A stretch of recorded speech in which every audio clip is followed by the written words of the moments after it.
I'll bring the Keep them out of the road. Wednesday, June 25th meeting of the Water Quality Committee to order.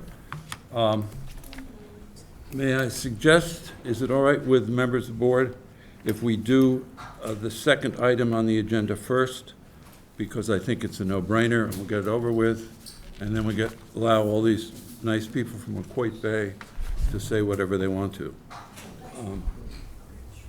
Do I hear any discussion? You've all seen this letter to the select board about recommending that the betterments not include the components that are common to other parts of the town. Is there any objections to this letter? One very minor point. If the committee can unanimously endorse this endorsement, this recommendation, I suggest that that be in the statement. I think that adds to the strength. Yes, but there's a problem of getting it signed to the select board by early tomorrow morning. Right, I realize that. That's why I'm only offering one. You see, my red pen has bled over the earlier thing to clarify some things, but that would be the one thing I would offer. But it's not a big deal. I don't think it will affect their thinking. Yeah. I move we approve the letter as written and submitted. I'll second. Any other discussion? All in favor? Aye. Aye. Okay, it's signed. All right, now to the benthic algamat. Is Megan Tyrrell here? Yes. Go ahead. Okay, thanks. Oh, you.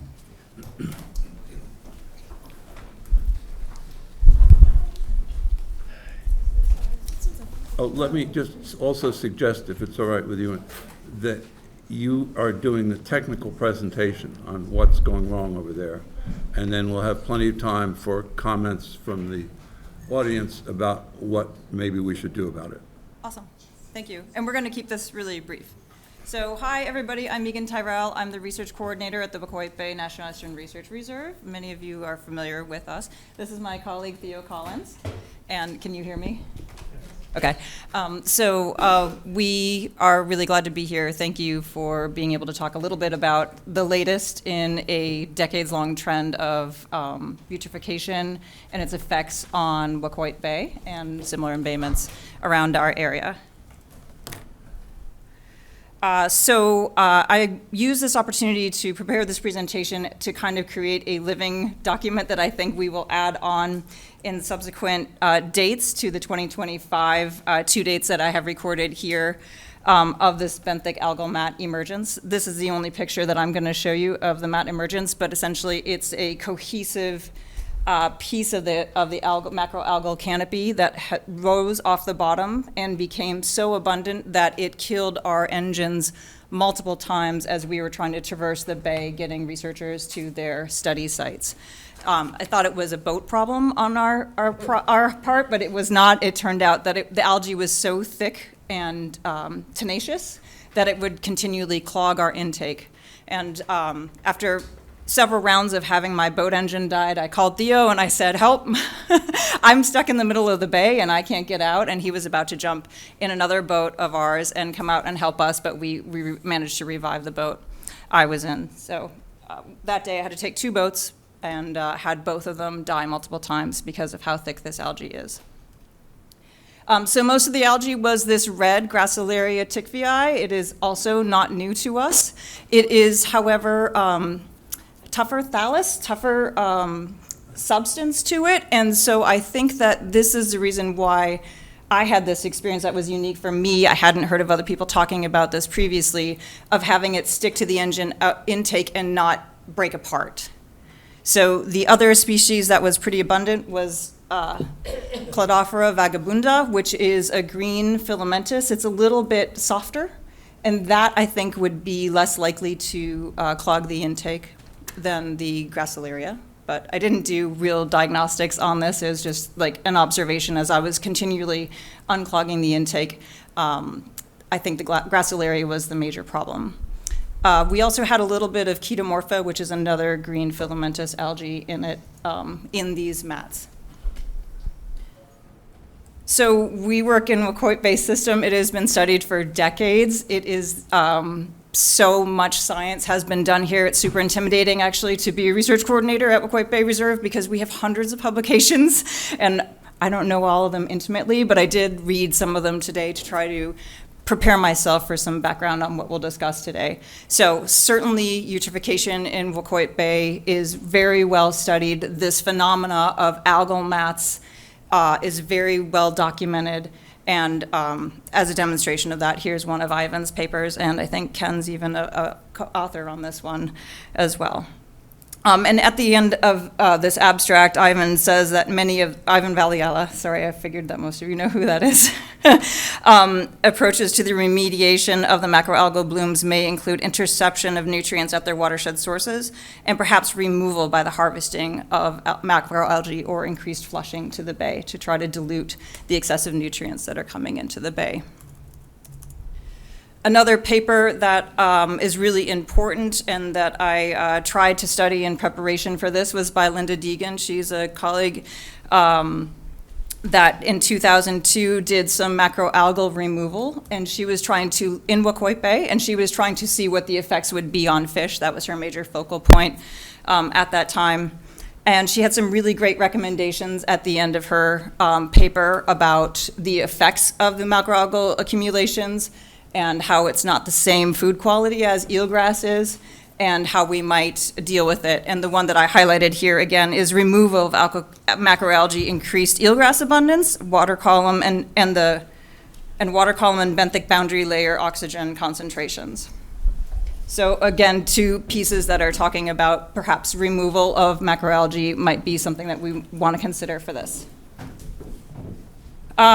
This is three major points that Linda made from her 2002 paper, but the final one here is just talking about macroalgal removal as a potential solution. So I'll just highlight that here. But again, Excuse me, Megan. Yes.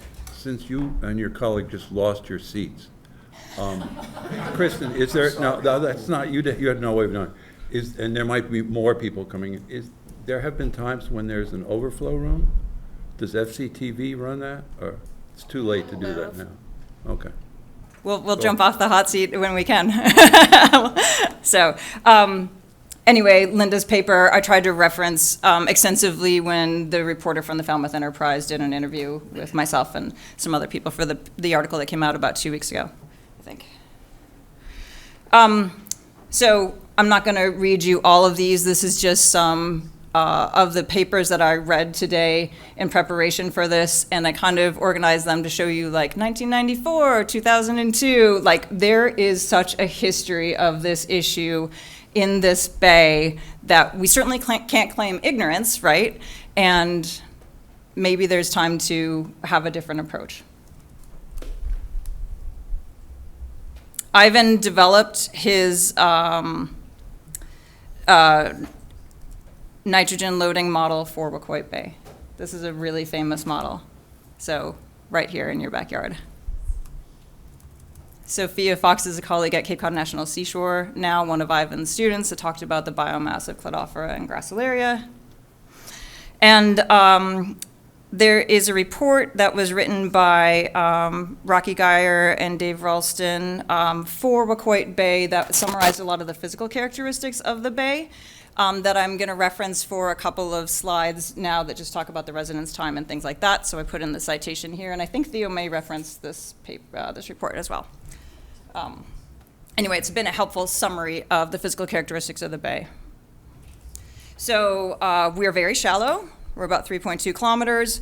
Most of our fresh water comes in not from our rivers, but from groundwater, and our residence time is fairly short, about 2 days. So that can lead to some flushing, and some flushing of like phytoplankton in the bay. The circulation is counterclockwise in the central portion of the bay. We have monitoring all over the bay, which Theo will talk more about. The center of that gyre has reduced exchange with the rest of the bay, and that location of that gyre shifts with tides and wind. And this is just my final slide to show you the intensity of sampling that the research reserve can have throughout the bay. Theo's going to talk about the water quality monitoring program. We do have periodic monitoring for eelgrass, which is entirely gone from Wacoit Bay, and that those same sampling points that are shown in yellow on this slide are now eelgrass or macroalgae sampling points. But we haven't done it for a number of years just due to staff limitations. So I'm going to transition to Theo. Wonderful. Thank you. Okay, so one of the aspects of the National Estuarine Research Reserve System, one of the flagship programs of ours is the System-Wide Monitoring Program. You might hear me refer to it as SWAMP. This was established in mid-1995.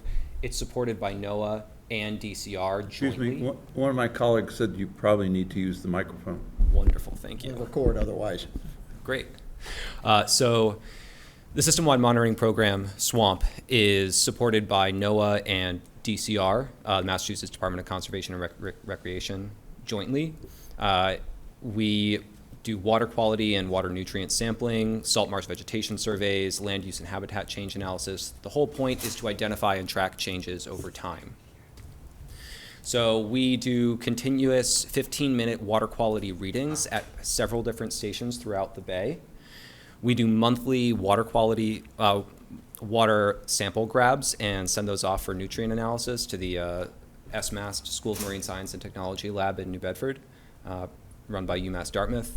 And we also maintain a meteorological station, again, taking readings every 15 minutes. We consider this part of our continuous data set. Our 4 swamp stations throughout the bay that we have are circled and highlighted.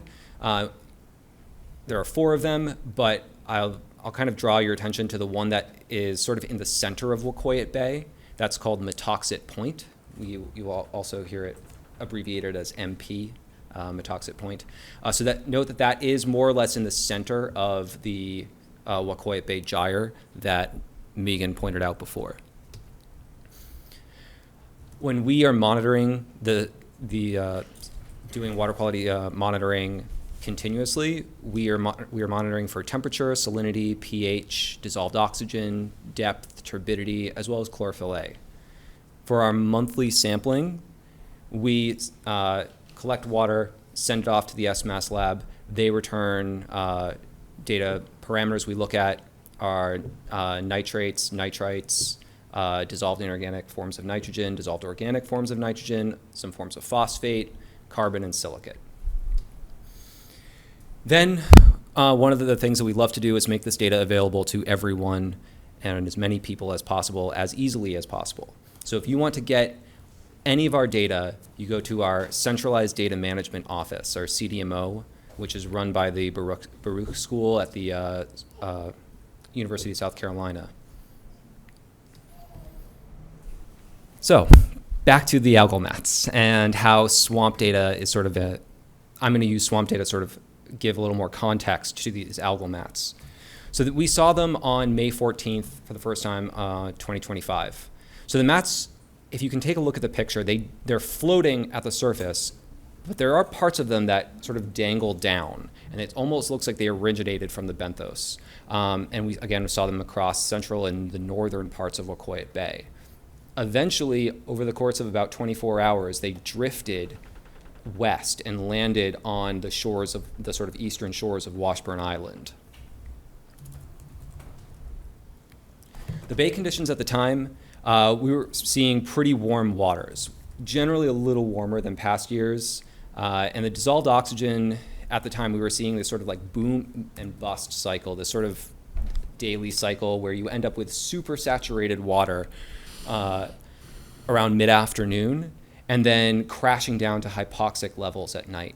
So actually on May 14th, around the early morning, the water experienced about 2 hours, almost 2 continuous hours of hypoxic conditions. And then the next night, we saw about 4.5 to 5 hours of consistently hypoxic conditions. How do we know? Because we have like I said, we have a water quality data logger that's sort of stationed right in the center of the bay, right there, and I took data from it the next day.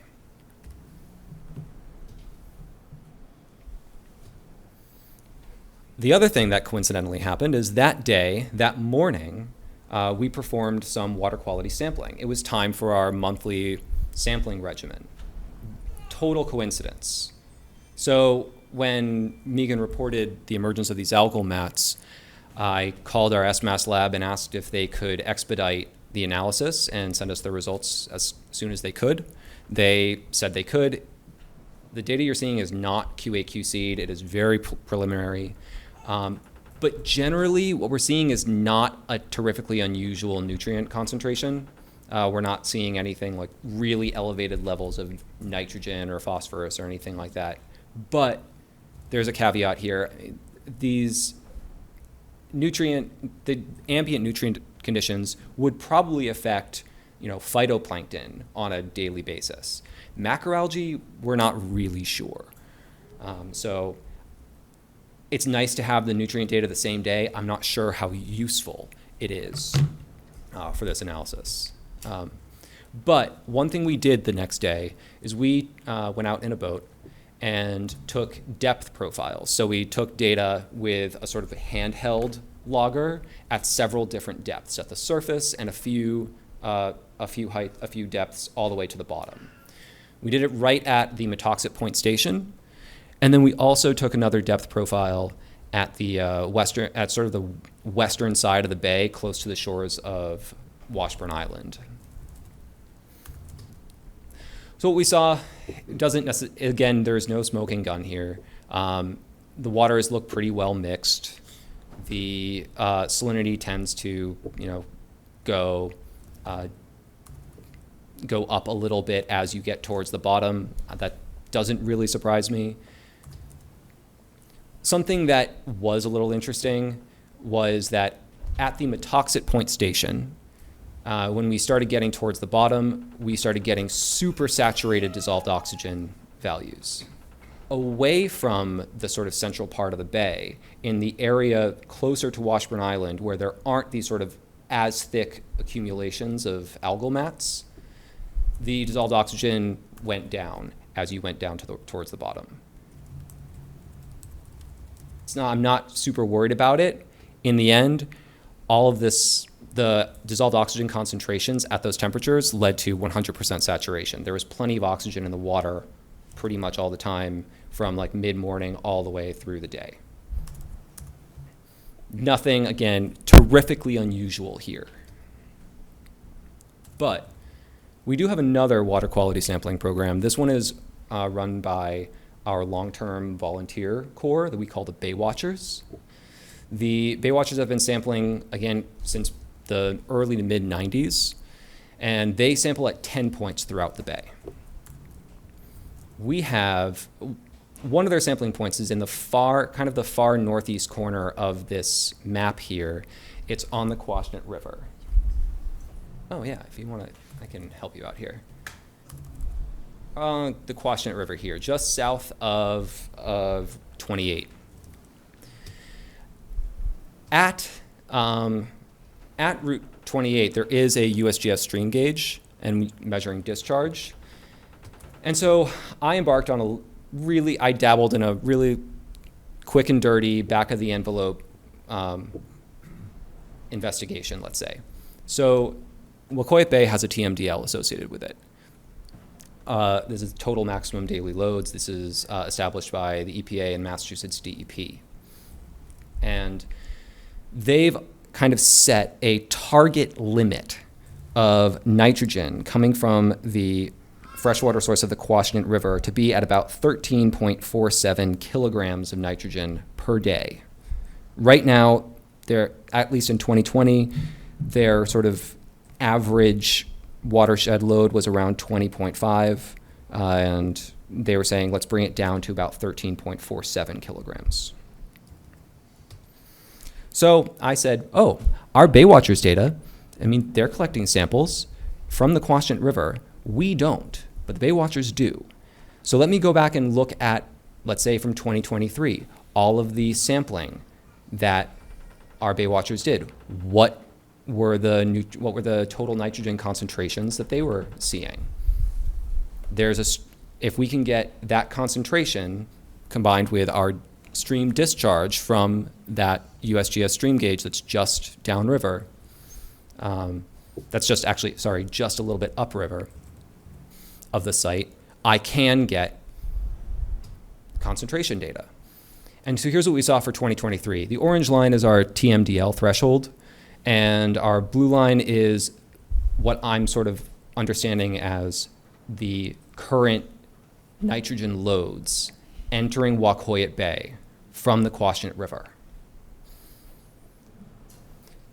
Pretty easy to see that we are pretty much always above that line, always above that threshold. It peaks during midsummer and kind of skirts off as fall approaches. We do not sample from that site in the winter, but there's a similar pattern happening in 2022 and a similar pattern happening in 2021. Those were the 3 years that I did. Again, these are back of the envelope calculations. But the context that I'm seeing around this is that at least in the Quashnet River, we're going over our TMDLs, and this is probably part of the story of these accumulation of algal mats. This is the story of eutrophication, and this is what it looks like now. So that's what we got. Thank you. Thank you. May I ask you one question and then turn it over to the whole board here? They were measuring, TMDL is a flow of nitrogen. A load of nitrogen. A A load of nitrogen, flow, yeah. but a kind of flow rate. It's not Sure. a static point measurement. It's not necessarily. It's not a concentration. It's not a concentration, no. It's kilograms per day. Kilograms per day. How do they measure that? So I don't know how they arrived at that number, but when they're calculating, my guess is so they took data from many researchers who were sampling across all of these rivers entering the bay for decades. When you say they, you mean Mass Estuaries Project? Mass Estuaries Project, yes, thank you. And you might have more of a understanding than I do. There are many people here that can Yes. answer that question better than Yeah. me, or, yeah. I don't know exactly how they came up with that number, but To avoid ecosystem problems. I was right? just Yeah, curious. you know. It Yeah. doesn't contradict the fact that you have a problem. no. No. No. Tell them what your diet. Oh, Ken? Well, I was just going to say, all the Mass Estuaries Project reports use a similar approach, which is a coupled biological physical model. They look at what the inputs of nitrogen are and how that's circulated out of the estuary. They calculate the inputs from land use, much like the Ivan model. And then they try to hindcast to when you had healthy conditions and what was the loading at that time. And they say, okay, that's the load this system can handle. I mean, isn't it eelgrass? They're trying to get back to when there was flourishing eelgrass in the ecosystem. What was the status of nitrogen then? Something like that. Yeah. Do you have any other questions for either of the speakers? No. Ed? The only comment I would make is that Cladophora and Gracilaria were the exact species that were proliferating in 1990 when we started the land margin project to study Wacoyet. So, and for a while they kind of disappeared. We had ulva, then we had a period of time, I think, when I know Matt Long and published a paper with, Yeah. where they said, well, it's shifting towards phytoplankton. So there's this moving target, but we know it all revolves around too much growth of photosynthesizing algae. There's a lot of information here. I think some of the telling points to me is this isn't a new phenomena. This has been going on for decades, obviously highly seasonal. And one of the last points you were making was the Bay Watchers data from the Quashnet indicating that very sharp spike in the early July, August timeframe.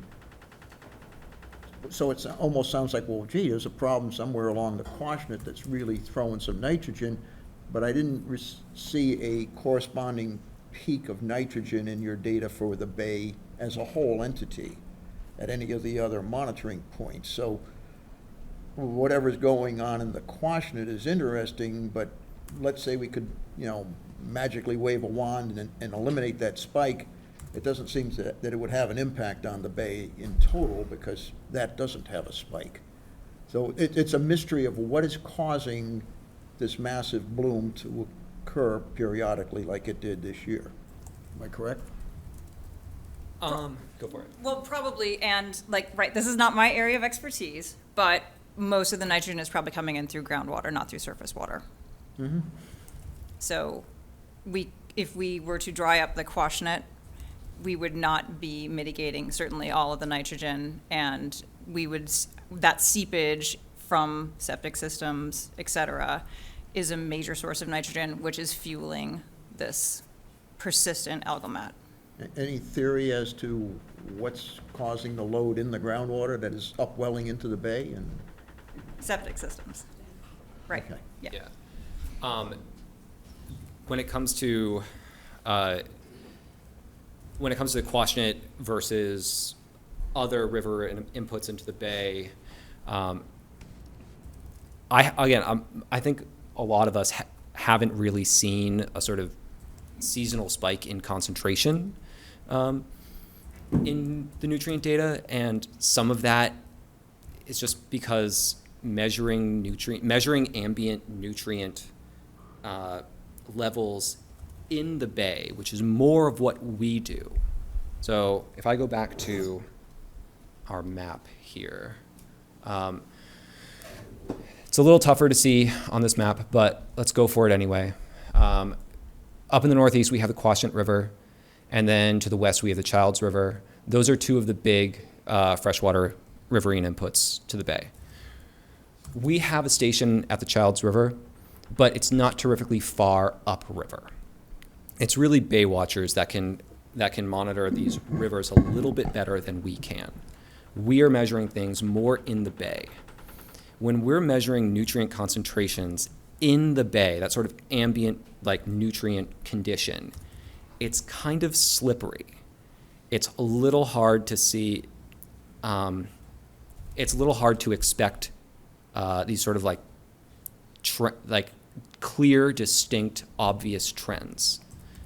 Part of it is because by the time a lot of nitrogen gets to the bay, there have been so many organisms that have consumed it, discharged it, changed its form from ammonium to nitrate, back to ammonium, turned it to nitrogen gas. There's been so many processes that have happened, it makes it a very complex problem and a little bit slippery to really see obvious patterns. It hides what's happening. On some level, there's a little bit more of what we're seeing is the metabolism of the bay. That's why we're probably not seeing, and I would say we can't really expect to see smoking gun line going up patterns. I'll leave it at that. Steve, I want to go in order. oh, John? Can I make an observation and then a suggestion? You run out, you see this big bloom, you run out the next day and you do a nutrient analysis. That's at the maximum uptake. Well, the algae are uptaking nitrogen at a maximal rate in the center of when there's a bloom. So I would suggest it'd be much more predictive if you went back to April and looked at the nutrients in those spring things. This would give you sort of the load that the bay has amassed To that during the time before the bloom. I like I it. would think that would be much more instructive than knowing, the 0.3 milligrams per liter that you're seeing the day of the bloom Yeah. is basically what they haven't been able to take up. I like it. I should also mention, I can't believe it escaped me before. What we kind of think, the kind of model that we're operating on right now, what we think happened is these algal mats actually originated from the bottom. The bottom of Wacoyet Bay, particularly within the center of Wacoyet Bay, has these sort of very thick accumulation of algal mats, macroalgal mats, multiple feet thick. It makes it very hard to anchor there. You drop an anchor, you just slide. And the bay is particularly shallow. You can get light penetration down to the bottom. So while these algal mats are down at the bottom, partially decomposing, many of them are also still photosynthesizing. And so this is why we see at depth these sorts of super saturated, like the water is super saturated with dissolved oxygen. Over the course of a whole day, particularly when it starts getting warm out, you get a lot of photosynthesizing from organisms around and the gracilaria themselves, the cladophora themselves, producing oxygen as a byproduct, which might physically, as bubbles, lift these mats up to the surface. And this is one of the things that, for us at least, backs this up, is that I went out that morning to do our water sample collection. The bay looked fine. Megan went out probably around 2 or 3 in the afternoon, and that was when she started noticing the algal mats just covering most of the bay. And it was a similar thing on the 27th as well. So that's a bit of that's the model that we're sort of operating on right now. That's exactly what Ivan said when he heard about this. I just want to emphasize, and I don't know the flow rates of the Charles River versus the Municus or Quashnet River, but it's very important to keep in mind that the Quashnet is basically a super highway all the way from the fire training area at the former Otis Air Force Base carrying PFASs, or whether it's the dissolved nutrients and the enormous increase in residential density in its watershed over the last 30 or 40 years. And I personally would like to see some good modeling as to see what the actual loading is coming in almost every day just in the Quashnet River. I think it's a pretty big deal. John? Agreed. I was just going to say, it's scary in a way, because most of the ponds that we've been focusing on, the coastal ponds, are above the TMDL, some very significantly.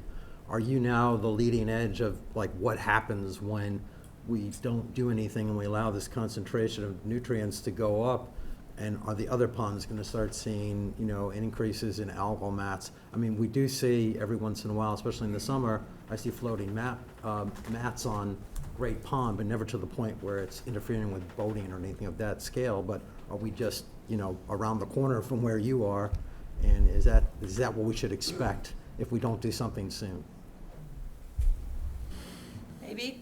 Yeah, maybe. And also noting that, people said this phenomena, has been happening over and over again. It's just earlier this year, right? So like the temperatures being warm enough for massive amounts of photosynthesis to kick in, it's just gonna happen earlier and earlier.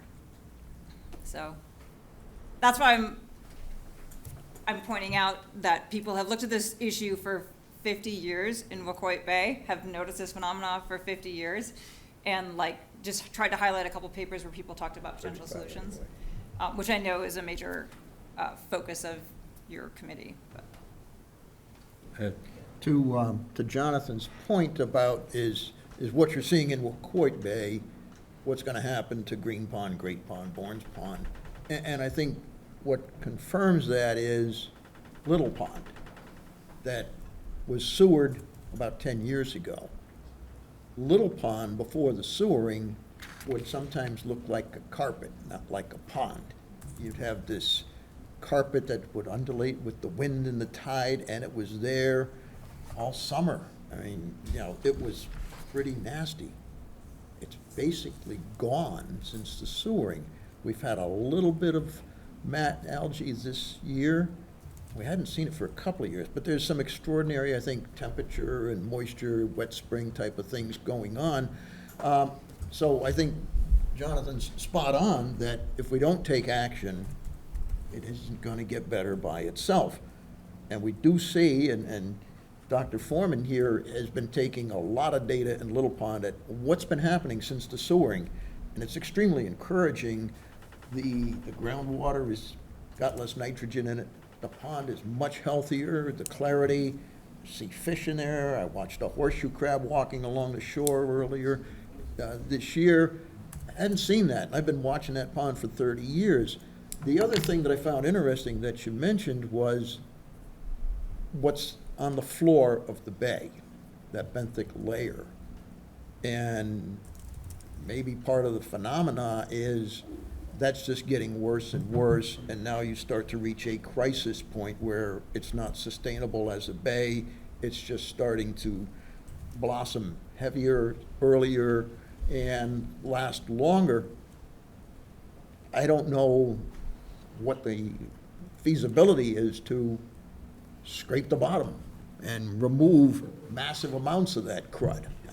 But, you know, it seems like that might be a big contributor. And what would be involved with that is way beyond my experience, but it's, I think, something to think about. The sort of like accumulation of algal mats and accumulation of layers of decaying matter, or decaying organic matter at the bottom of a water body, that's generally pretty like common for eutrophic bodies of water. And I put in those papers by Ivan 97 and Linda Deegan 2002 when they were talking about algal biomass removal, right? And Linda did it at an experimental scale, but what can we do? Not fertilize, right? And do something about the inputs coming in, but maybe it's worth dabbling. We were having a discussion at staff meeting a couple weeks ago about when we have volunteer work groups that want to come and do something at Wacoit Bay. I was like, well, how about have them remove the algae? And everybody was like, ew. I don't know. I would be willing to try, you know, get on paddle boards, get in canoes, drag it. Where are you going to put it is a question, for sure. How do we deliver it? Who's going to be gifted with it? I don't know, but I certainly think that it's something worth exploring, because we got to attack this from all angles. Can I ask you a Yeah, question? go. So, Megan, is the bloom still going on? Do you still see the floating mats now? Like, not today, but is it on the bottom and still Of course it's on the periodically- bottom. Yep. I mean- Yep.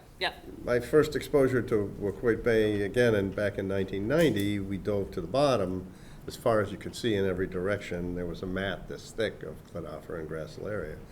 And exactly the same thing happened. Chris Weidman has some photos that show the same kind of floating mat coming to the surface, the same idea that there was so much photosynthesis that the whole thing floated up to the, top and then blew into shore.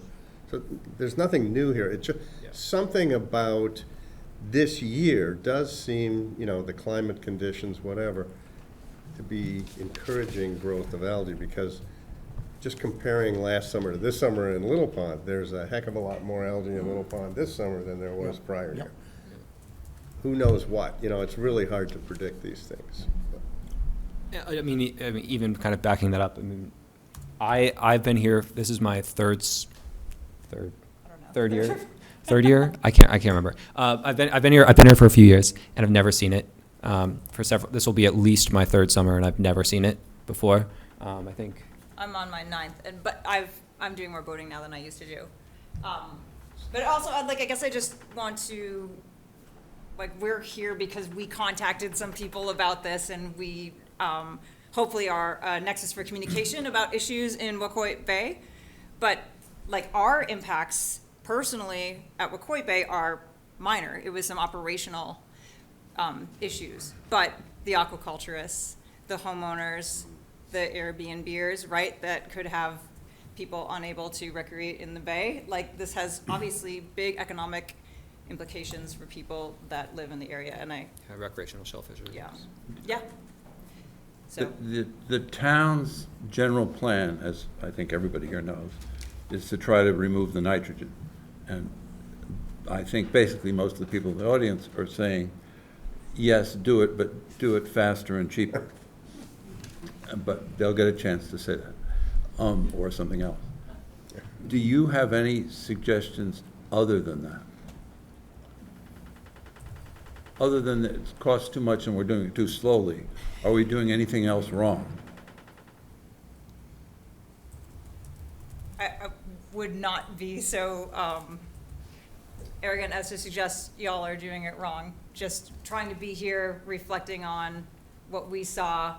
We luckily had a little bit of a platform to get more people talking about it, and glad to be here as a resource for others that are interested in what goes on here, and to try to facilitate conversations about solutions. Steve, I would suggest, rather than opening it up to the discussion. And maybe volunteer events where we drag it out. That we propose to just go through this list item by item, rather than have a free-for-all. I think you're right, yes. Thank you. By the way, if it's all right with John and Kristen, since you two have lost your seats, there are 2 empty chairs up here at the board. And there's microphones, so you can Microphones, continue yeah. to contribute. I'm gonna leave it on this one. Sorry, I just want to leave it on I had a slide where I was just trying to record some dates in case anybody comes up with some other ones. Thanks, folks. Thank you. Yeah. Are you on that? Okay, well. Thank you. The second half of this is based on this list of bullet points that Maggie McGaw sent me. And John has just suggested, and I think it's a good idea, that we go through them point by point, rather than just starting to call at random everybody in the audience. Is that all right with you, Maggie? Well, I was prepared to actually do that in, my Oh, that's, remarks. and you're going to take about 7 minutes? 7 minutes? Yes, go ahead. Is that okay? Yes.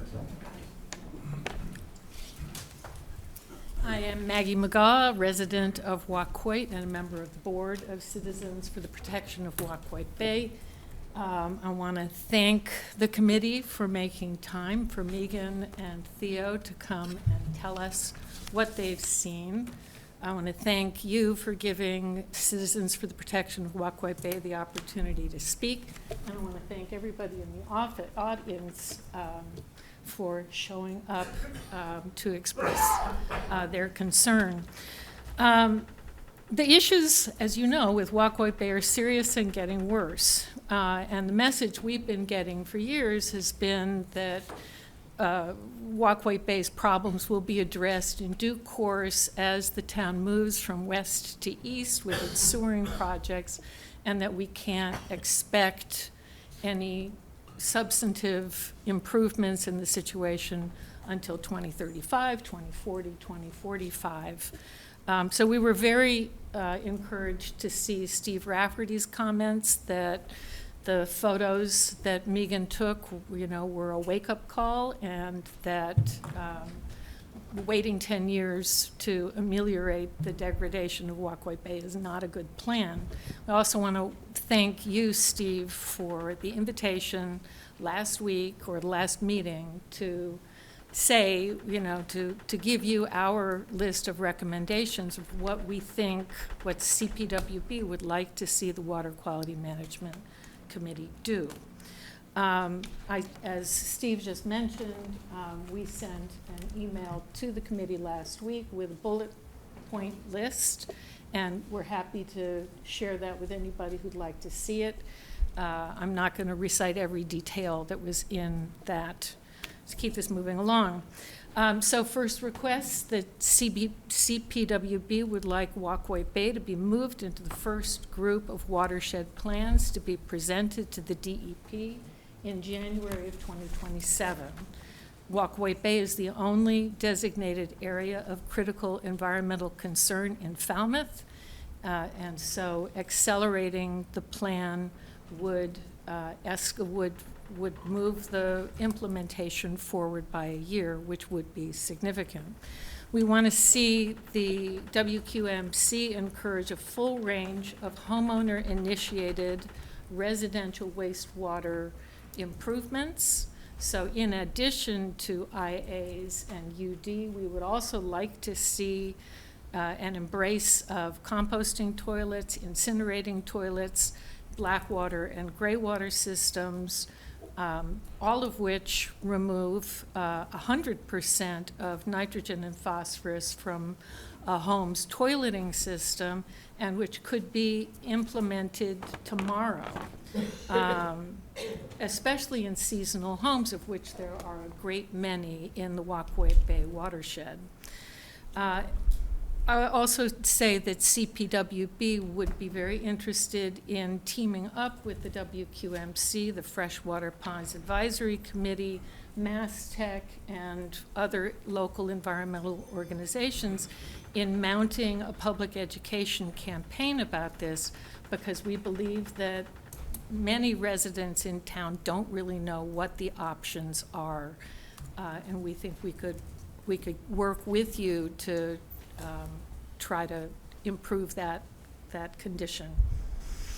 We strongly urge your committee to consider liquid-only sewer systems. I can't say that I really understand what these are, but from what I have heard, I gather that they might be a viable approach for Wacoit Bay. And so the specific thing that we would like to see you do is invite the manufacturer or Renco to come make a presentation to the committee, as the representative for Nitrex did several months ago on that project, on that system. We would like to see you continue your collaboration with the Board of Health on changes to the health code, specifically addition of tidal transfers as a trigger for required upgrades. We're not proposing that you reopen that at this moment when they are poised to complete the revisions requiring upgrades for new construction and substantial renovation, but we would like that to be the next thing that is attended to. We would like to see the committee advise the select board to direct the Department of Public Works to escalate its attention to stormwater runoff problems in Wacoit Bay. Two sites in particular have already been identified as contributing large amounts of stormwater runoff into the Moonicus and Quashnet. The DPW has a preliminary plan to address that, but it's a 3 to 4 year timeline. We think that could be accelerated and would be low-hanging fruit. CPWB would like to see the WQMC identify locations for and encourage the installation of permeable reactive barriers on Wacoit Bay, in addition to the one that has been overseen by Ken Foreman. And in particular, in conjunction with homeowners who want to build storm walls. There's a design in Scott Horsley's report of a combined PRB storm wall that would seem to be a win-win situation for the town to get more PRBs in, and for homeowners who want help getting their storm walls permitted. We would like to see more data sharing between the town of Falmouth, Mashpee, and Sandwich under the terms of the intermunicipal agreement. There are at least 2 wastewater treatment plants in Mashpee that discharge effluent that flows into the groundwater, and from there into the Quashnet-Moonicus River, and from there to Wacoit Bay. Now, we have heard that 25% of the nitrogen flowing into Wacoit Bay is estimated to come from the Quashnet-Moonicus, so it seems to us that close monitoring of those plants upstream makes a certain amount of sense as far as stopping pollution at its source, as opposed to trying to deal with it once it's arrived in Wacoit Bay. One of our big recommendations is that the committee begin to grapple with the question of subsidies. We believe that all nitrogen-reducing technologies should qualify for equivalent subsidies. So that's your sewer connections and your IAs, UD, composting, incinerating toilets, black water, gray water systems. And we think that this really should be regardless of whether a home is a primary or a secondary residence. We think that the dividends for Falmouth are great to start working on all available houses. And again, in Wacoit Bay, many of the homes are vacation homes, they're second homes. And dealing with those, you know, some of which are still on cesspools, I think, would be an important upgrade to make.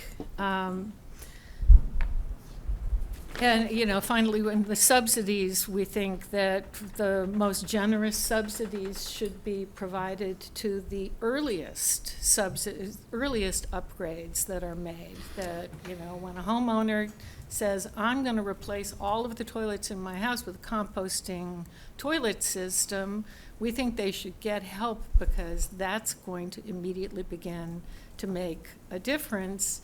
And the people who kick the can down to the last 5 years of the DEP timeline, we think really should get less or maybe no subsidies in order to encourage them to move on this.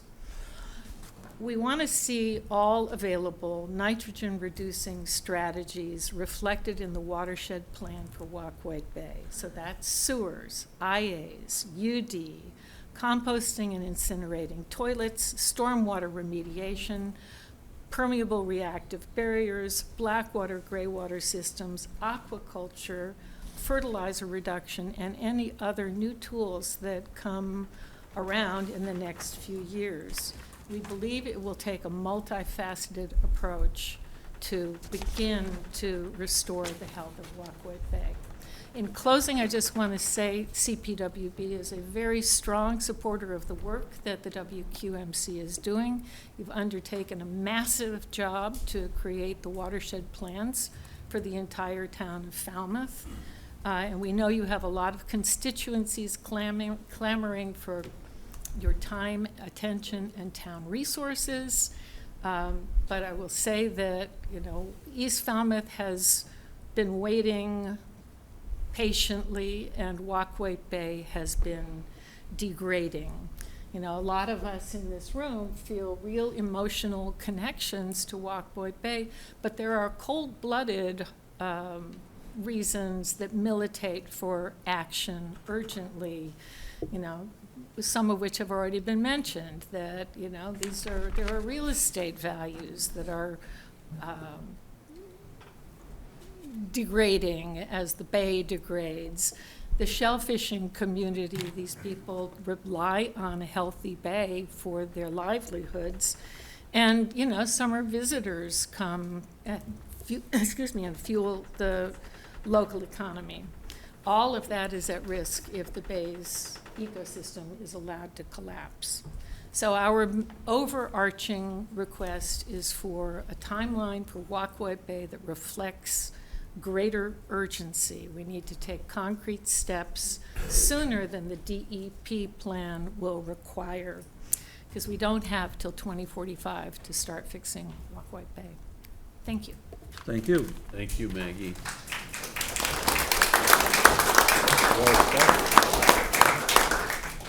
Still think we should go by bullets? I think we can do the Yeah. committee first. John, go ahead. I mean, I agree with pretty much everything Maggie said. I don't have any, you know, questions for her. It's more for the board as to, when I look at the calendar, and I don't know, Kristen, is this a good time to put up the timeline? Just because it shows what steps are happening when. Right now, I think Wacoit Bay is part of the second batch of NSAs that are going to be part of an application for watershed permit, right? And the first ones occur in the middle of 2027. So the question I have for the committee, you know, I'm relatively new, so I don't know all the nuts and bolts as to what went on before, but what's preventing us from moving everything up? Is it money for consultants to put together the detailed watershed permit and total watershed management plans? Is it just, we laid it out and we thought that that was a reasonable time? But, you know, I see 2 years from where we are today, the red star, to where the first watershed permit is submitted, and that's 2 years where I think we're losing valuable time in this fight. So I would just like to better understand why we can't move everything up. We have a good understanding of some of the mitigation strategies we plan on using with the sewering, with the IA geoboundaries, and then expanding that to include all these other mitigation tools that are out there. What's preventing us from doing this quicker than over this long period that's shown on this timeline? Ron? I pretty much agree with what John just said. I'd love to see things speed up. One fundamental problem with moving forward, and Maggie, of course, alluded to this several times, the very practical aspect of who pays what, when, and where. I think all of us here in the, or at least up here at the front of the room, remembered we spent at least 18 months trying to figure out how we might subsidize the installation of IAs, only to be told by town council we're not permitted to expend municipal funds on private property. So we're pursuing a workaround there because the subsidies would be really, really important, because you've got a situation where you're asking one or more individual property owners to bear the burden for something that pays benefits to the entire community. And it's very simple. This is a community-wide problem, right? And so, anyway, I'll stop. I'll get off that soapbox. But that's my pet peeve right now, is the money aspect of it and how more money properly directed would accelerate things. I'd sort of like to go through the bullets. I mean, I see no reason that we couldn't ask Amy to reshuffle the order of when those permits are submitted. My understanding is that money has been approved at town meeting and that there will be someone hired to help to put those permits together. But that's really a question for Amy. The second bullet, I believe in conjunction with the Board of Health, that we could put together a list of technologies which are currently permittable in town. And so that if homeowners come in and they want to, having to repair their systems, they will know these are the things that we can pick from. The third bullet, we're already doing in town. The Seacrest Resort in North Falmouth has been doing a liquid-only separation for years. So they maintain the septic tanks that collect the solids. The liquids then get pumped to a rotating bioreactor and are treated and then discharged in their parking lot. But that system is really not very dissimilar from our low-pressure pump systems. A lot of what we've done at Little Pond were done with fairly small diameter pipes that were installed by horizontal drilling and not by trenching. But the system you just described is a local system. Yes, It's a kind of IA or a local sewer. It's a sophisticated treatment. Community-wide. It's community for a very large resort. Right. The second thing with the Board of Health, I've been going to those meetings to represent this committee. And the board, I think, at the moment, has prepared a change to their regulations that IAs will have to be installed for all new construction and major renovations. They did not, as had been suggested by many of us, decide to do a title transfer. I would think that you as an advocacy group could go back to the Board of Health and say, look, this is something that would make a huge difference if we considered doing it a title transfer.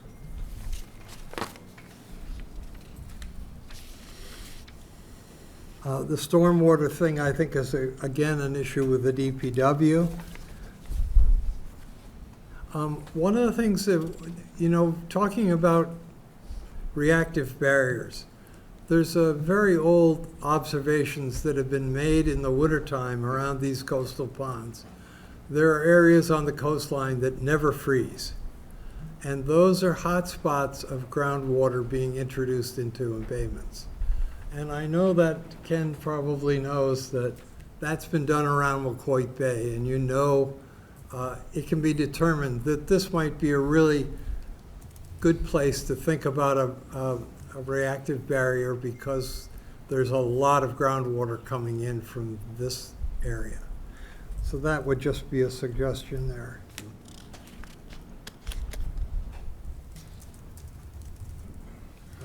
I'll comment on the municipal agreement. The subsidies are the greatest challenge that we have left to us. Once we've decided on these watershed permits, how we equitably distribute the cost of all of these systems amongst ourselves is a real challenge. We did a little bit of that today. We asked the selectmen, in considering during the phase 1 of the Great Pond Sewer Project, that they remove the lift station at the Augusta parcel and the 2 force mains from there to the treatment plant from the betterment, and apportion the cost for those components to the entire town. So, we're just gonna, this is what we're gonna have to really grapple with, in my mind, for the next few years. And I'll stop there. I don't think we have to be quite as pessimistic about the subsidies. I was talking to the town council a couple of weeks ago, and she told me that she's coming around to our way of thinking that subsidies are possible, especially if it's voted at town meeting. The reason that it was some aspects of Massachusetts law, and I'm not an attorney, speak against subsidies is, I think they're imagining some two-bit Dukes of Hazzard type of town in western Massachusetts with 20 people in it. You're gonna get a lot of hate mail. That'll be fun. I've never gotten any. We're worried that some corrupt town council would spend town money on their personal property, because that has happened. Maybe never in Massachusetts. That'll turn off the hate mail, but somewhere. But if town meeting votes for it, then it's clearly not that kind of corruption. So, Ed. I've got a few points. I did spend some hours going through, Maggie, your excellent list, and doing some research on the liquid only, because I didn't understand what that concept was. But I'll start off saying this. I think a couple of the things you mentioned in your comments, Maggie, about particularly education. I think an outreach by your group, obviously there's a lot of interest from the people that are here tonight, that I assume most of them are part of your group or interested in what your group is doing. And I think it would be great if you as an organization put together a brief, 1 or 2 page with bullet points, educational thing for the people in the area that are interested and are in a position to maybe do something about it. And there's low-hanging fruit. You said, okay, maybe stormwater, but even easier than that is stop fertilizing. Don't do it. Don't irrigate. You put fertilizer down and then you turn on the sprinklers, and guess where it goes when you use too much water. And then you cut the grass because it's growing so well with that water and fertilizer, and the clippings leave. Use mulching mowers. I've been using one for 30 years. I never cart grass away. That's beautiful stuff for the lawn. There's simple, easy, quick actions people can take that are real low-hanging fruit. And fertilizer, irrigation, and mowing practices are really one of them. Just use less water in your toiletry and your showering and stuff. The more water you drop down and the more you utilize something, the more it's flowing. So reduce water consumption. And, the town uses way too much water on things that aren't necessary for human health. But I think the education idea is key and critical to get people doing something now that they can relatively inexpensively, and also to garner support to, as Steve Layton mentioned, go to the Board of Health and say, hey, you need to do more. I find it very interesting. I spend time studying what are other towns on the Cape doing? What other mandates do they have? What are they call them the triggers for IA requirements.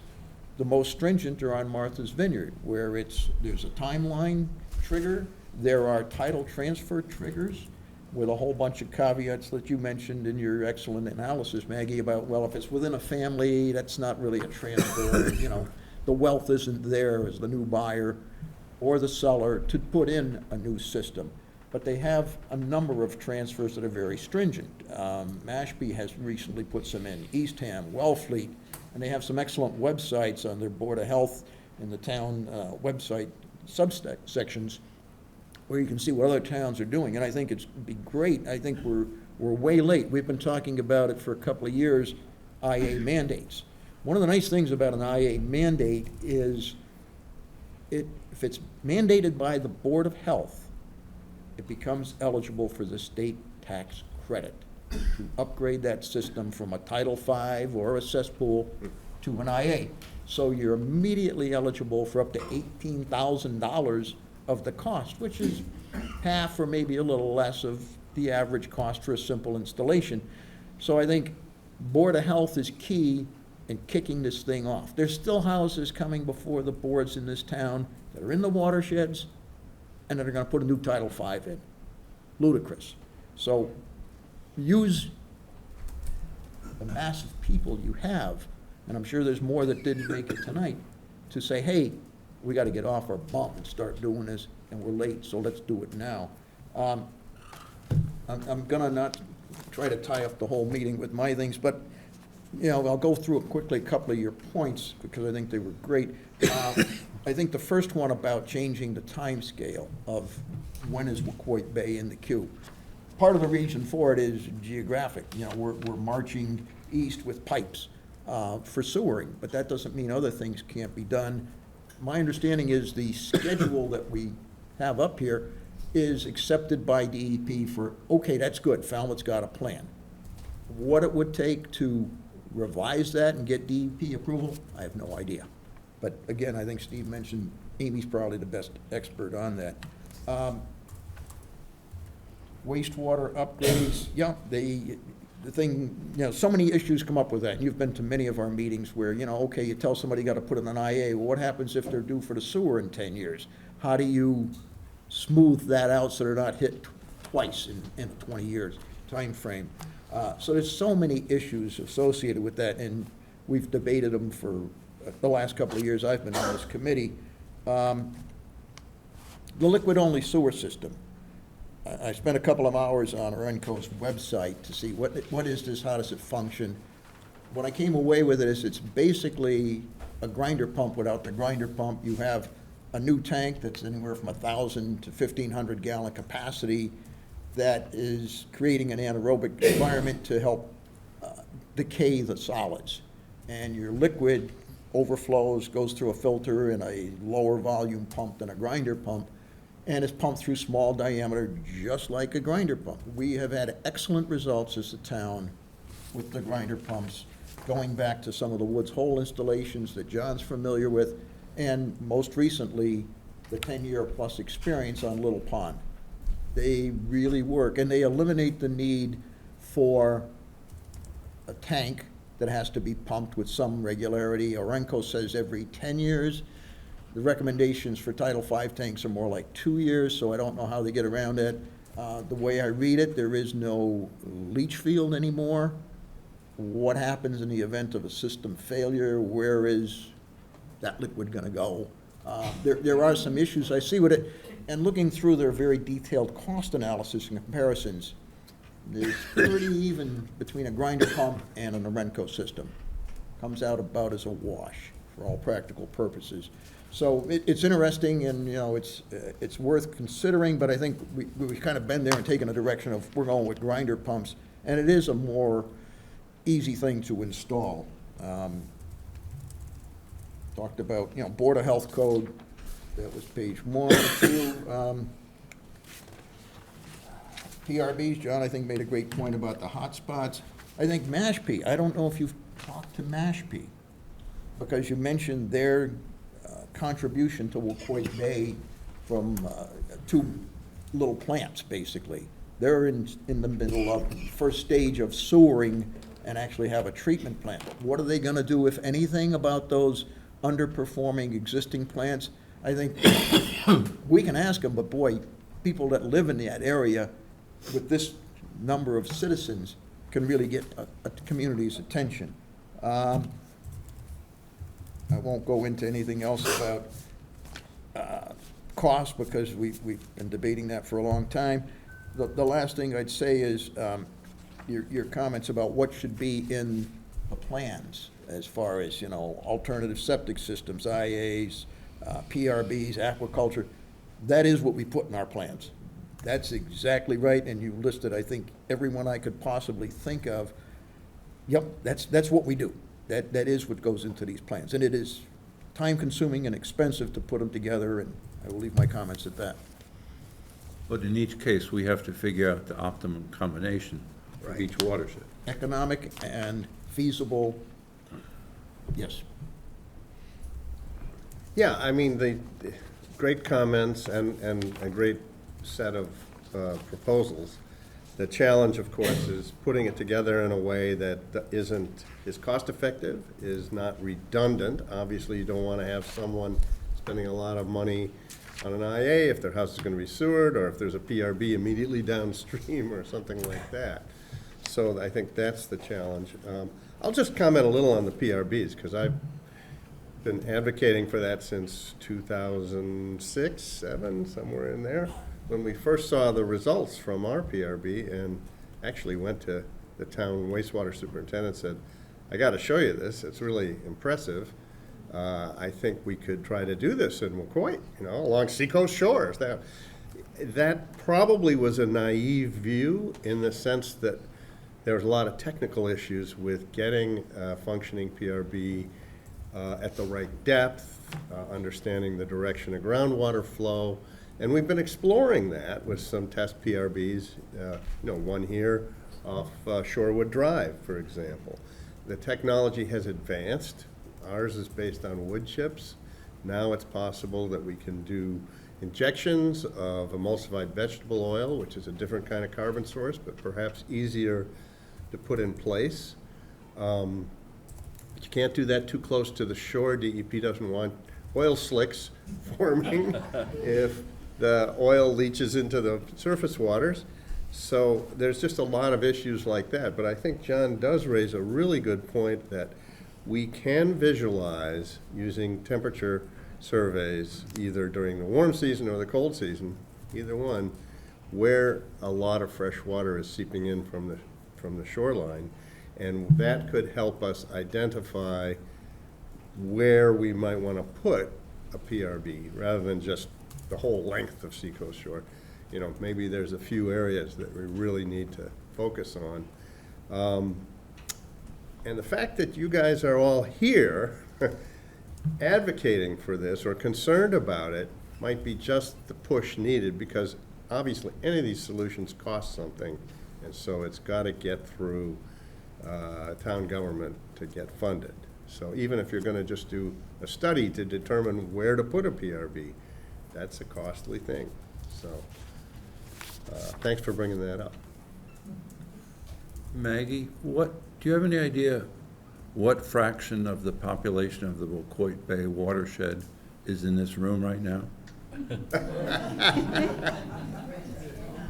I mean, is it, I don't really expect you to do the arithmetic, right, but There's thousands of people. there are thousands, right? And we have in the past done surveys via the water bills, which I think is actually a fairly clever way to do it. because you can get to all the homeowners at very low cost. And do you have a better way? Okay. A lot of the houses on wells is very inaccurate. Ah, good point about the wells. But we'd have to correct for that. But I think we'd still get a substantial majority of the population that way. I could open it to, how many people want to say something? Let me just see a show of hands first. How many people want to say something? 3, okay. Sir, go 4, ahead. maybe. 3 or 4. I think it's 5. Go ahead. You have to, Speak into the microphone. and identify yourself. I will. My name is Rick Otis. I am the president of Citizens Protection Walkway Bay. Maggie gave our official comments. I'm going to be talking in my personal capacity, not in the organization's capacity. You asked about, before I get to what I want to talk about, you asked about the TMDL calculations and how those are done. My background is 40 years in the environmental field and 20 years at US EPA, including being a senior official there. So there were documents that I've got electronic copies of them if you want them, that were how they were set for Walkway Bay and the Moonicus River and so on. They were done, they're probably getting to, it's 20 years old now.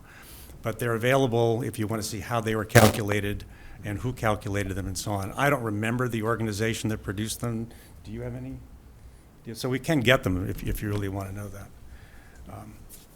That wasn't my question. I thought you- Somebody did That raise was it, mine. but, I'm guilty of that question. Yeah, okay. But, If you want, I can help you get copies of that. I live on the east side of Walkway Bay, and I've gotten to the sort of point where I'm beyond the angry old white guy on the lawn. I'm got to the point of, like, I'm furiously angry about the state of Walkway Bay. I know you guys are what I consider the good guys. I've listened to your questions today. I know what you've been doing. I know that Steve Rafferty, as a new chair, has put some new oomph into what you guys do. So if I sound angry with you, I'm not. But I'm angry about what's going on, and I just want to kind of explain why. I had a great-grandfather who founded the Walkway Bay Yacht Club. I have a grandmother who used to row along the Moonicus River up by the Collins Cranberry Bog, and she insisted that when she was a kid, it was a hard sandy bottom. Now it's about 4 feet of black muck. She would tell me about the mallow flowers that would be blooming and the rice that was growing on the side of the Moonicus River. I, as a child, remember going out with my parents, catching blue crab. We'd come back with dozens at the end of an afternoon. Out in front of the house, we could dig up steamers. They're not there anymore, they're gone. The mussels that were along the edge of just the Moonicus River, the mouth of it, they're gone. There's an invasive crab which is eating away at the marsh. The marsh comes off in big chunks and floats onto the beach in front of my house. I haven't seen a horseshoe crab in a decade. I haven't seen a scallop harvest in I don't know how long. I've got a wooden box with a glass bottom sitting in my basement. We used to go harvest scallops with that. The only time we had a scallop harvest in the last 20 years is when Mashpee seeded it for one season as a test. The only reason we've got commercial or quahogs of any kind is because Mashpee thinks it's part of its way of solving its water quality problem is aquaculture. So they seed parts of the bay where quahogs never used to exist. I pulled this out of some family files. It dates to about the late 1960s. It shows you where the scallops used to be, where the quahogs used to be, where the eelgrass used to be. It's a story of what was there. Dozens of fish species. I doubt if you ever find them. We could go out in front of our house in an evening and pull in 24 little bluefish or striped bass. Not anymore. None of that's there. You walk out in front of our house, instead of being a hard sandy bottom where it used to be eelgrass as far as you could go. Talk about the motors getting stuck with this stuff. The eelgrass was so dense in front of our house, it was up to head height out. You'd have to back up the prop on a motor every 50 feet. It was so tangled in eelgrass. We'd get eelgrass all along the beach as it came through every year. The reason I tell you all of this, in part, is because I have a neighbor who moved in along Meadowneck Road, and there's a couple of people who live here are new residents on Meadowneck Road, who didn't have any idea that what he saw in Hamlin Pond and Walkway Bay wasn't normal. He thought what he sees right now is the way it's supposed to be. And I'm going like, well, it never was that. It never looked like that. It's not what I remember as a child. And I think we've got a young generation of kids that we're raising in our public schools in Falmouth that have no idea that this is not normal. They don't have any idea of what I lived through when I was their age as a kid.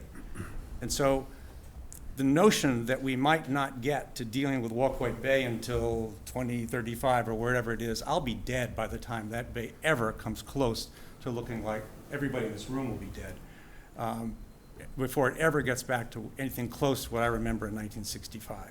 In 1975, there was a big warning sign.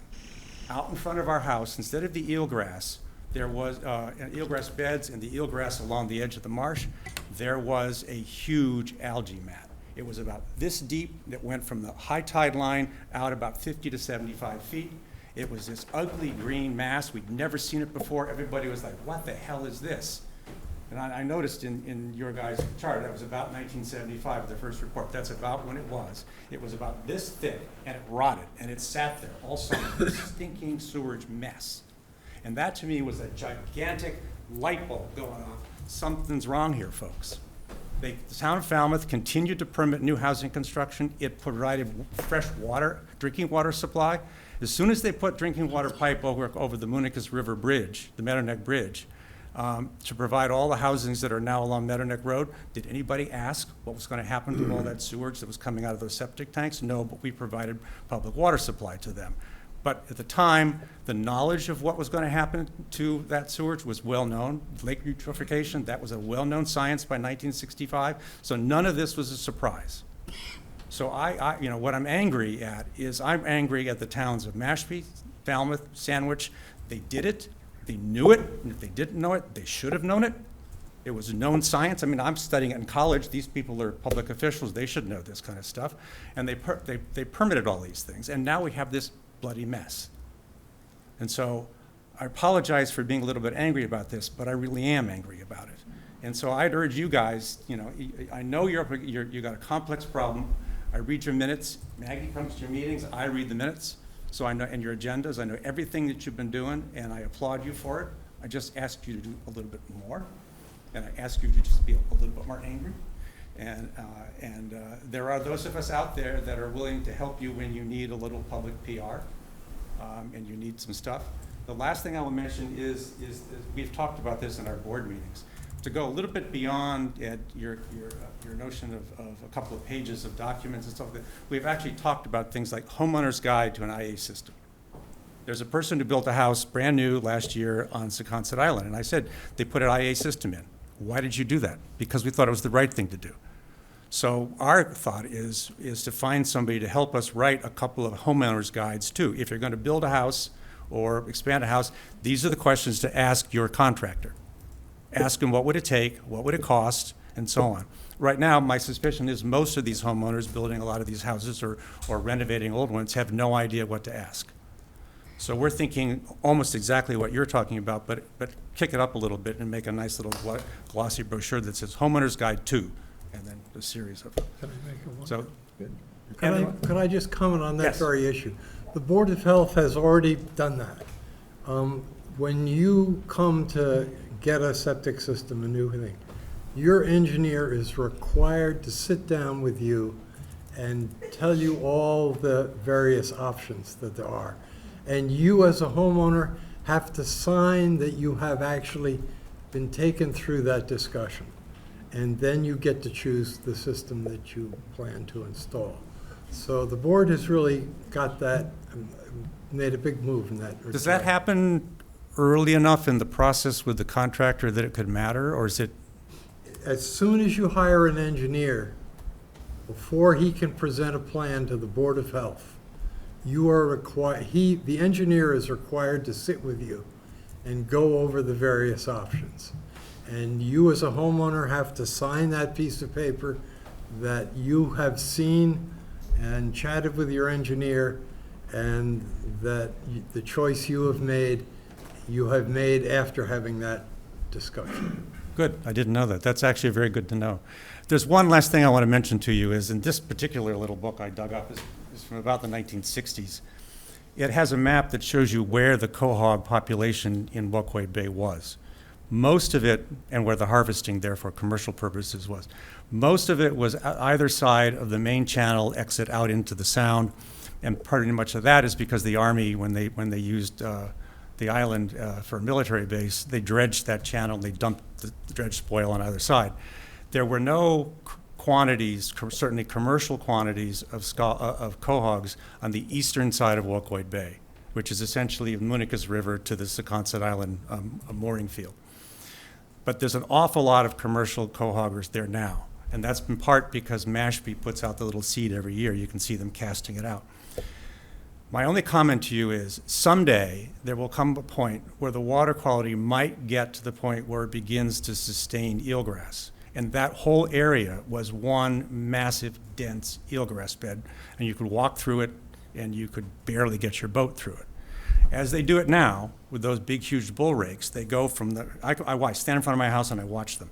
They go from the mean low tide level, parallel, back and forth, and back and forth, and back and forth, all the way out to when they're about this deep.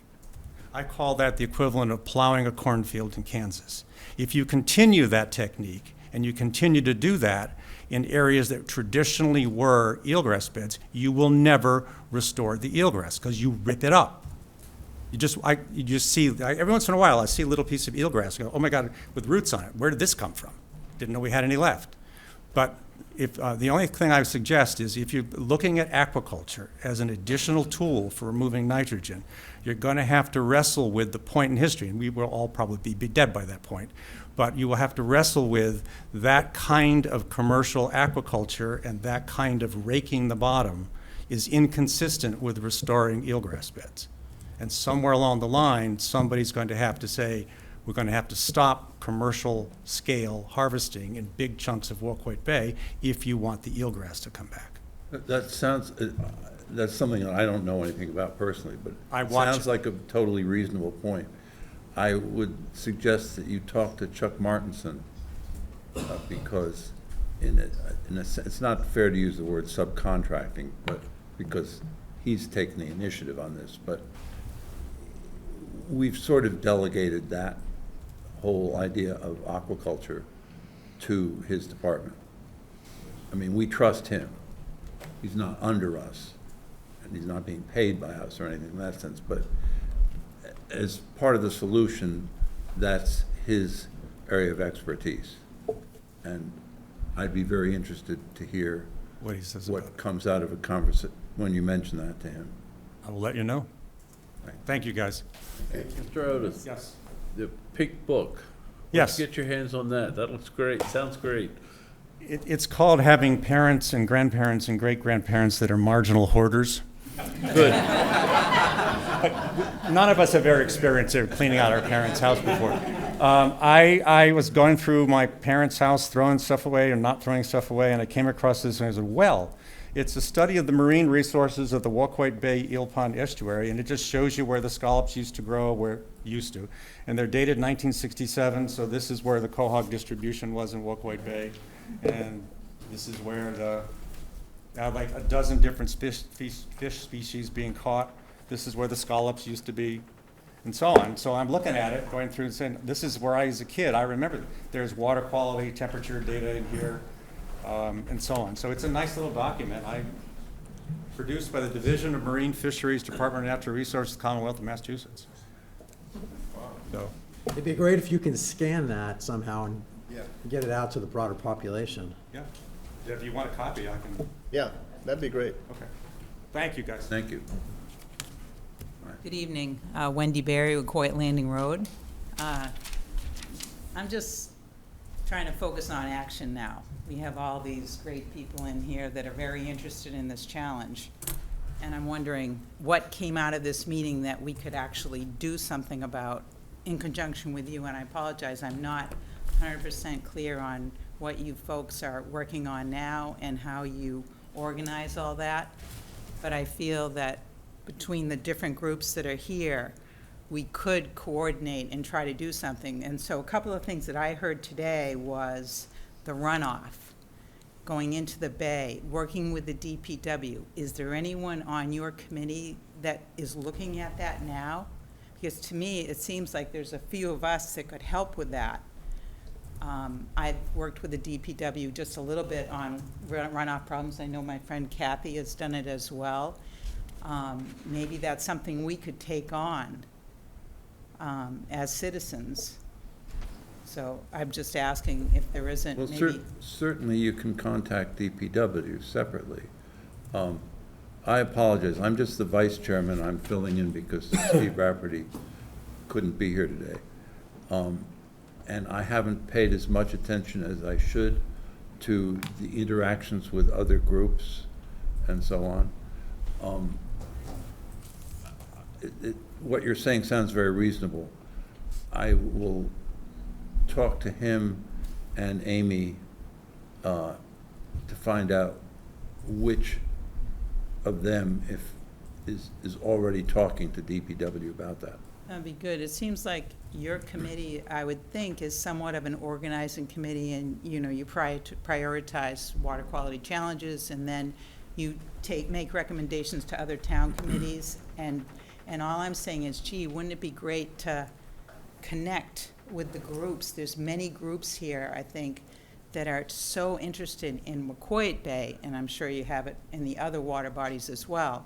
And how can we actionalize this army of people to get closer to our goals, such as the runoff, number one, and then a couple things that you said that I thought about for a while, the recommendations.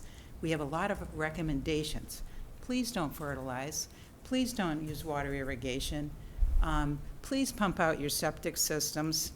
I mean, could we be a little stronger than that? I mean, I'm just wondering, does the Vineyard do anything stronger? It sounds like they have the model on how to, you know, increase water quality, maybe reduce nitrogen. What are they doing? What's Wellfleet doing? And what could we do in our town? I don't like regulations any more than anybody else, but we got a problem here. We got to do something. And we all know what's going into the bay. And we all know it's not right. And we could just mow our lawns as they are. Not, you know, I just don't know why we're not regulating more on that. I mean, I kind of know, but I wish we would just be stronger about it, because I think there's a bunch of us that are feeling stronger and stronger about it now, and I think we could get some groundswell there. Okay, I think those are the things that I was thinking about. You know, more regulation. I think more. Why aren't we pumping every 2 years? You should have to show that you pumped every 2 years, or whatever we need to do, depending on your system. Why aren't we doing that? I don't get it. Especially all the places right on the water.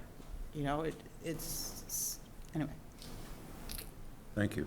If you guys, do you have any reaction to that? Or? I would like to say one thing in terms of organizing things peer-to-peer. John's already mentioned that he goes to every Board of Health meeting. He's the official liaison with the committee with the Board of Health. I'm involved with the Freshwater Ponds Committee. I'm also the liaison. I'm actually on the Shellfish Committee too for the town of Falmouth. So part of our job as there's no top of the heap. It's all parallel, and everybody's trying to do a bunch of different things.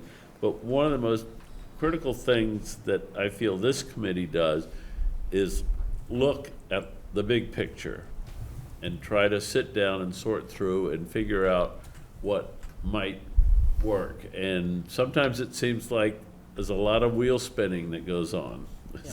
Some of the meetings seem to go on forever. But we are moving forward. It's a very thoughtful process, sometimes to a fault there also. And as I mentioned before, direct response to some of Maggie's issues, we're trying to do it in the economically feasible way, because everything we want to do costs something. And we know that's a big factor, and as a matter of fact, one of our first things today's meeting was looking at economic issues. So anyway, that's all I want to add there, is that we are working to have as much cooperation, and if nothing beyond physical cooperation, just exchange of information, because there's an extraordinary human resource in this town of people with ideas about what can and should be done and might be done, and we're obviously trying to exploit that too. And I know there was a whole group of people, including folks in our Wacoit Bay Yacht Club, who were looking at the dredging issue, and they spent a lot of calories a lot of energy trying to move that forward, but I'm not sure where it is right now. It really was a tough road. Right. So, again, these are things that people are willing to work on. So who on your committee should we coordinate with, or should we reach out? Well, Maggie and I are still talking to each other, which is always a good sign. Okay. And Wacoit Bay has already been sort of a favorite spot of mine in town too. But I don't think about having an official delegate or exchange back and forth. Maggie's been doing a super job showing up at meetings and adding very good observations and even being some receptive to some of our ideas. So, We might be able to give you official answers to some of these implied questions, but we can't do it at this meeting. yeah, no, I understand. We have to announce votes and things like that. Yes. And on many of them, we wouldn't want to do it without talking to Steve Rafferty and Amy Lowell and other people. So maybe this will be on agenda in a But future it's- meeting. But you all showing up here and presenting this is not in vain. I mean, I think it's fair to say that we're impressed. That's about all you can hope for. And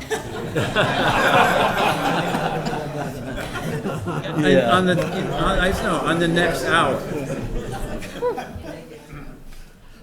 At least they're laughing. Gentleman in the back row there? I could see your hand, or, go ahead, sir. Oh, okay, which one? I'll get the other gentleman after you.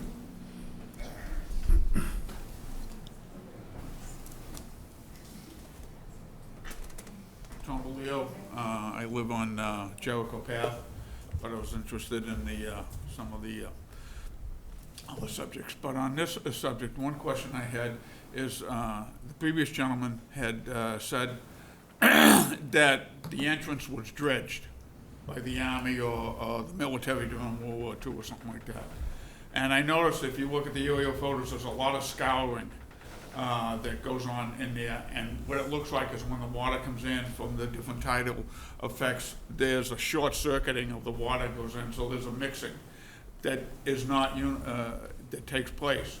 When you did the analysis for the total, for the nitrogen loading and on this, did you look at the actual nitrogen loading that was coming in from the ocean and then figuring out the differential, what it was there based on mixing? Because you said it was a 2-day time frame that would discharge. If you had a discharge every 2 days, what's the total nitrogen loading into the bay? No, we didn't. We were just looking at the, for the TMDL. Concentration?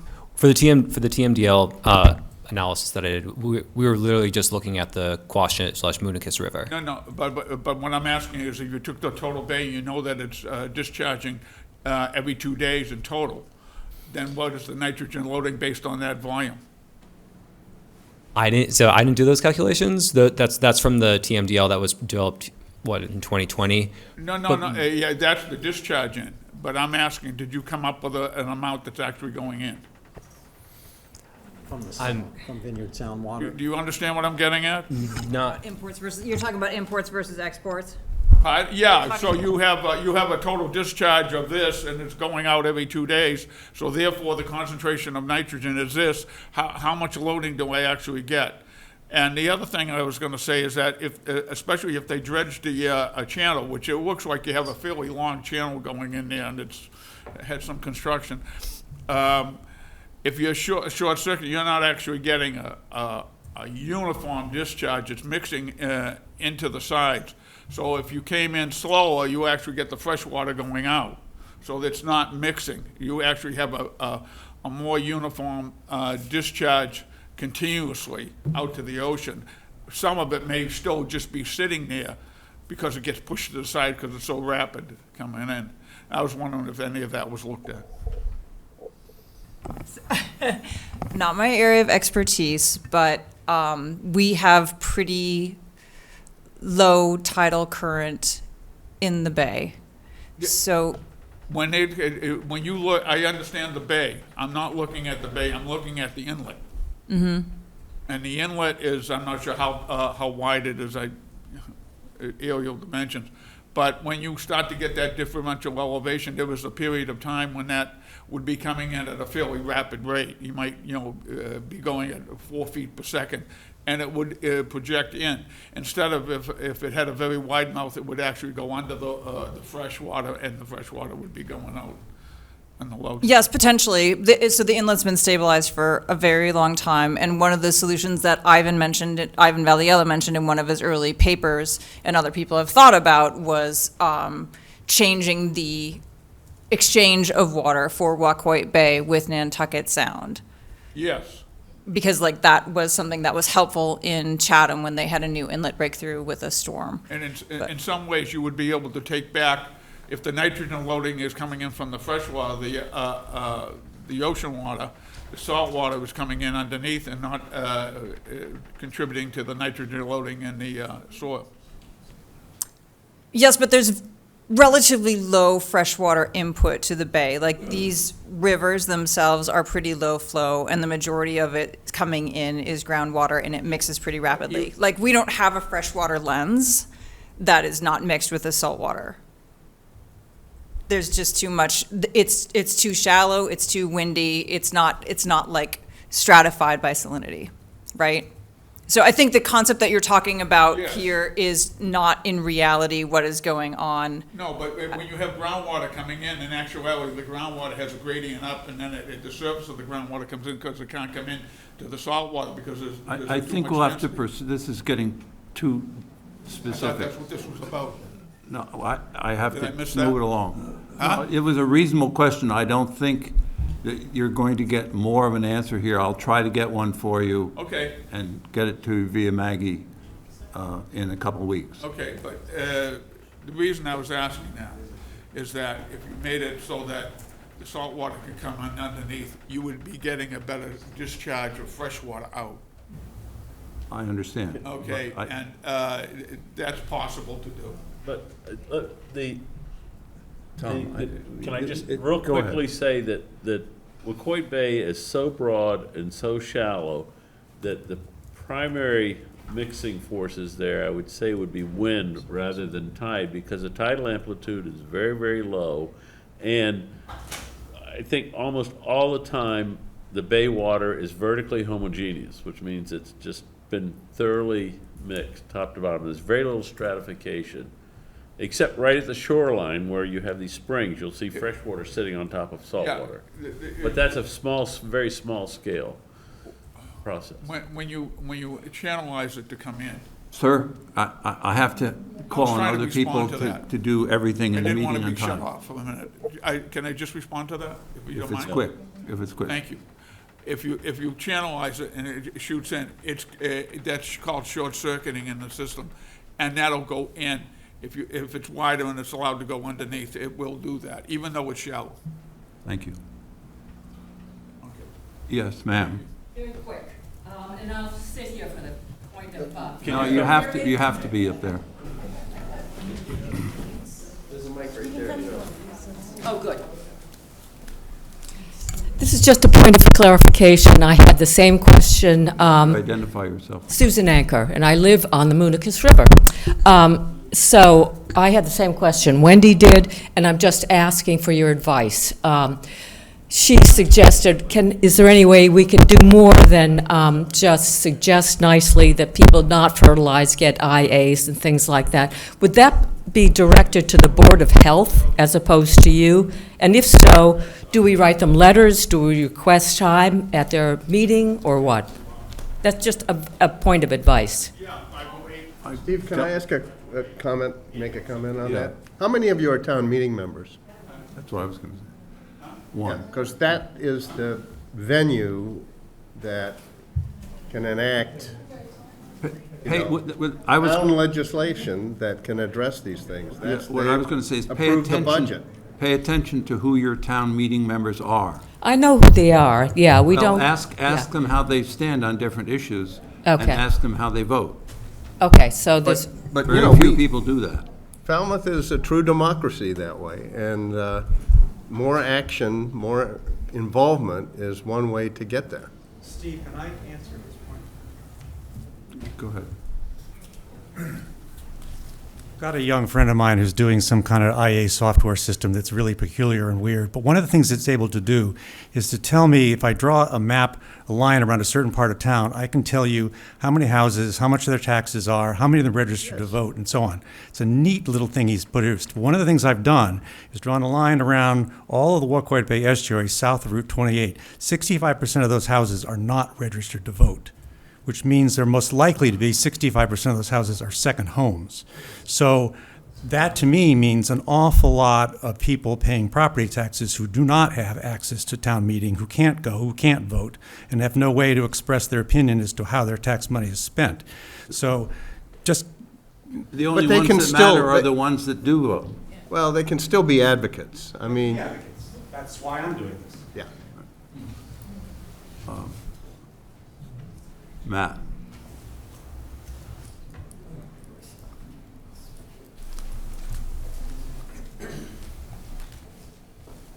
Matt Hanley from Thomas Landis Road. I grew up fishing in Waterquoit Bay. I was a quahogger. Me and my brother, I was tiny. My brother was 16 and had or 17, had a driver's license, and I was 5 years younger than him. So I was 10 years old quahogging in Waterquoit Bay, and I can say it has changed, and it has changed dramatically. I used to scallop and quahog, and that we might see a point where that's going to end. But there is a double-edged sword there, and it is a good point that we do lose eelgrass from quahogging. There is other technologies that are available. I was just out in Wareham, and I guess they're doing aquaculture in floating pens, similar to what they're doing with the oysters for quahogs and stuff like that. You know, I want to speak to you as people. Like, I come to these meetings every week, and sometimes there's only 4 people in the audience. I want to say that the people that got up and spoke today were very educated, very knowledgeable, and passionate. We need more people like that to come to these meetings and start pushing for change. If you guys get discouraged by the long scientific jargon and you stop coming to these meetings, this will fall back on the back burner, and Walk White again will be, forgotten about. I've been pushing for change in representing everyone in Falmouth. I come to these meetings because I want to see change happen, and I want to see it happen for every group of Falmouth, every neighborhood of Falmouth, not just the influential neighborhoods in Falmouth. So if you guys want to, there's a lot of money that's being left on the table. The town of Falmouth, this board, is true. We don't have all kinds of money to hand out. That everyone wants their slice of the pie. But there's a lot of money being left on the table. One of my colleagues works for the Conservation District, and he said Falmouth is one of the worst towns when it comes to the grants for stormwater runoff. Our DPW doesn't go after it. They don't go after the fish ladder, restoration money. Yes, we have done one on the Childs River, and we did one out in Herring Brook, but, there's a lot of money that was not gone after. If I can make a recommendation to you, form a nonprofit group. Go out, make your own change. These people here, they represent the town of Falmouth, but as a group of individuals right here and there, you guys put a bunch of money in, you start a nonprofit group, you can hire a grant writer. You can go after grants. You can go after fish ladder. You can go after, this money, and then you say, hey, I got this money, DPW, fix this stormwater. I got this money, fix this fish ladder. We're gonna do eelgrass replanting. There's a ton of money out there that just needs to be going after. This group here can't go after all of it, but you guys can. You know, Maggie's been here every week speaking in your behalf. I've got a lot of stuff to do in the next Yeah. 10 minutes. Do you have a second point? Well, I'm just trying to say, don't give up. You guys are doing the right thing. Maggie, thank you for your continued work and showing up, and I'm glad everyone here showed up today. Thank you.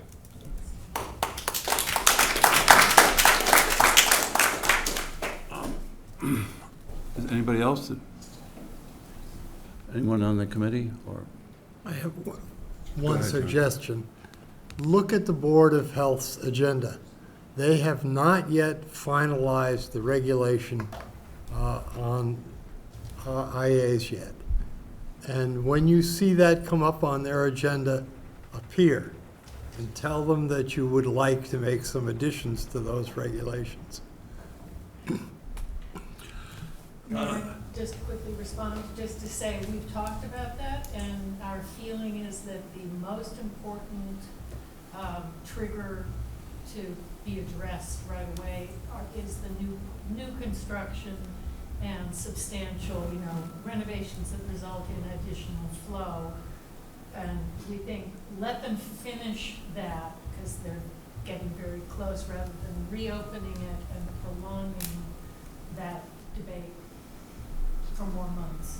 I don't know whether that's the right way to approach it, but that's sort of thinking. If it were me, and I spent 30 years on that board, I would appear before they vote that regulation and say, we as a community would like to have title transfer added to that regulation. And there's a considerable body of us who think that's the right thing to do. Write a letter with 100 signatures, it'll get people's attention. Right. And when the meeting shows up, go there. Participate. Well, thank you all for coming. It's been Yes. very educational Thank you for very all much. of us. Thank you. Thank you very much.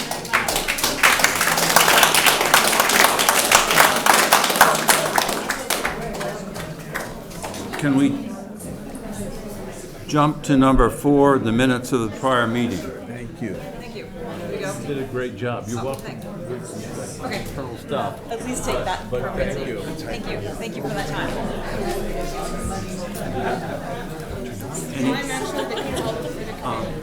Did you type everything? I just typed minutes. Yeah, no, it's pretty impressive. It is. Any comments on the minutes? Are we ready? You got changes to the minutes? Meeting is over, it's not adjourned. We're not going anywhere. I'm just trying to clear the hall. Turnout, though. That's what I'm trying to do too. I'll be right back. And a very, I'll be quick. I've got to leave in 8 minutes. We have to approve the minutes. Can we just do that right now? It doesn't matter if there's Yeah, not. let's do it. Does anybody have any objection to the minutes as they stand now? I approve that the minutes be approved as written. Is there any discussion? I'm gonna move that they be accepted as presented. Second. All in favor? Approved. Thank you. And, does anybody have any brief reports? Not me. report. Why don't you suggest they all? Folks, if you could leave the hall so we can finish our meeting, please. We're still meeting, please We're gonna leave. try to wrap things up, but we can't hear ourselves up here. Yes, thank you. It's quiet. Mr. Chairman, if I may, Yes. as a member, I think maybe, Paul, do you want to tell us what happened last night, Board of Health meeting? Sorry? The site review of the meeting last night at Board of Health, I'm sorry, Planning Board. I can make a comment on it. Yeah, please. That's okay. As long as he doesn't take more than 3 minutes. Take more than two. My name He's is got Paul 6 Dreyer, minutes. a member of the Planning Board. We had a meeting last night where Amy Lowell presented the site plan review on behalf of the town of Falmouth. She did an excellent job, and the board voted to write a positive motion for the next meeting on July 8th. So this is for placement of the pump stations, or? Replacement pump station on I can't say the name of the Brick Hill parcel. Road. Yeah. Yeah. So there were a number of questions. A lot of people in the audience were from the surrounding areas. And the board had a number of questions too. I threw a softball at her, which she handled very nicely too, but she did a nice job, and the board is moving forward with a positive motion for the next meeting on July 8th. Thank you. Any other reports? I sampled Shorewood Drive PRB yesterday. John got to come out and see it. That's the last funded sampling for it. That 2-year side, the shallow depths look like they're still denitrifying. Amazing. Based on the ancillary measurements. So I will let you know when those come back, and hopefully we can get Matt in to talk about the whole project and make a recommendation whether it should continue to be monitored. Do you, so you send the samples to him and they still do the analysis? Yep. So he has all the data? Yep. Anything else? Do I hear a magic motion? I move we adjourn. I'll second. All in favor? Aye.